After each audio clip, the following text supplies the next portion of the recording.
नमस्कार दोस्तों, मैं मयंक कुमार एक बार फिर से आप सभी के सामने हाजिर हूँ आज के अपने इस वीडियो में। दोस्तों, आज का हमारा यह वीडियो आपके लिए बहुत जरूरी है, तो कृपया आप इस वीडियो को बिना भगाए अंत तक जरूर देखना। एक समय की बात है, एक बार भगवान श्री कृष्ण का एक भक्त एक इमली के पेड़ के नीचे बैठकर रोज उनका भजन कीर्तन और उनकी तपस्या किया करता था। अचानक उसी मार्ग से एक दिन नारद जी होते हुए जा रहे थे और वह भगवान श्री कृष्ण के उस भक्त को देखते हैं और उससे मालूम करते हैं, क्या तुम रोज यहीं बैठकर भगवान का भजन कीर्तन और उनकी तपस्या करते हो?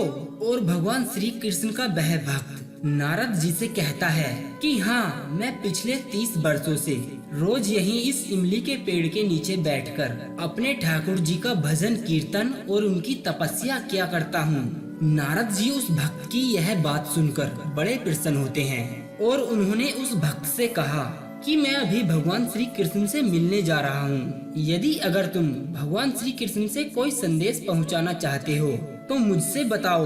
उस भक्त ने नारद जी के ऐसा कहने पर कहा कि बस मुझे भगवान दर्शन दे।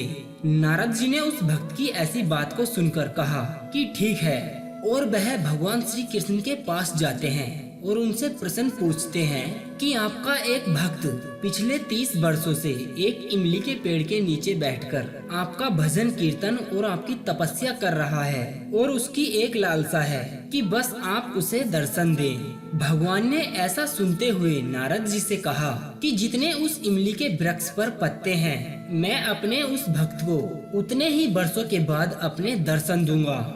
नारद जी भगवान की यह बात सुनकर बड़े उदास हो जाते हैं और फिर वापस आते हैं और फिर भक्त उनसे पूछता है कि हे नारद जी, आपने भगवान से मेरा यह प्रश्न पूछा क्या? नारद जी ने भक्त को टालते हुए कहा कि छोड़ो यह बात, कभी और बताऊंगा। नारद की यह बात सुनते हुए भक्त कहता है, अरे ऐसा कैसे छोड़ो, तुमने भगवान से मेरा प्रश्न किया है, मुझे उसका उत्तर चाहिए। नारद जी ने भक्त से कहा कि भाई तुम उदास हो जाओगे।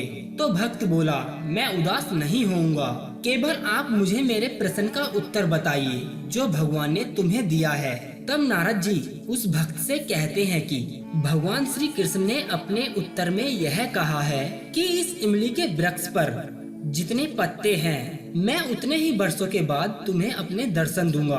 भक्त वापस नारद जी से कहता है कि क्या ये बात खुद मेरे ठाकुर जी ने तुमसे कही है? नारद जी बोले हाँ, और अपने मुंह से कहा है।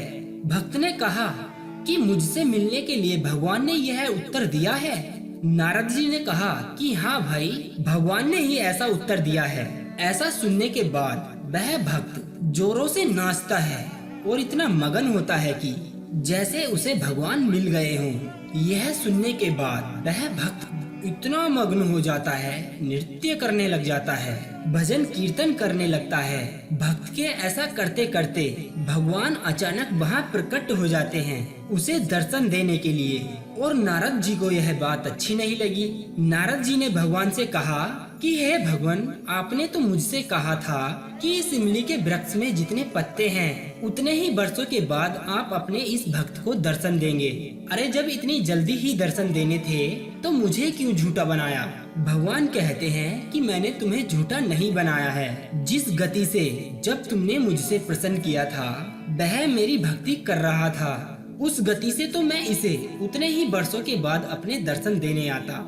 लेकिन जैसे ही उसे ये पता चला कि भले ही वर्षों बाद पर मैं उसे दर्शन देने आऊंगा, जिस गति से जिस उत्साह से उसने मेरी भक्ति करनी शुरू की, तो मुझे तुरंत ही आना पड़ा। तो प्रिय श्रोताओ, आप हमें बता सकते हैं कि इस कहानी की सीख क्या है? कि अगर हम ये सोचते हुए कितने ही वर्ष चलते जा रहे हैं, हल्की फुल्की ही मेहनत करते रहते हैं अपने जीवन में और सोचते हैं जब मिलना होगा मिल जाएगा, तो मेरे प्रिय श्रोताओं, उस गति से आपको काफी समय लग जाता है।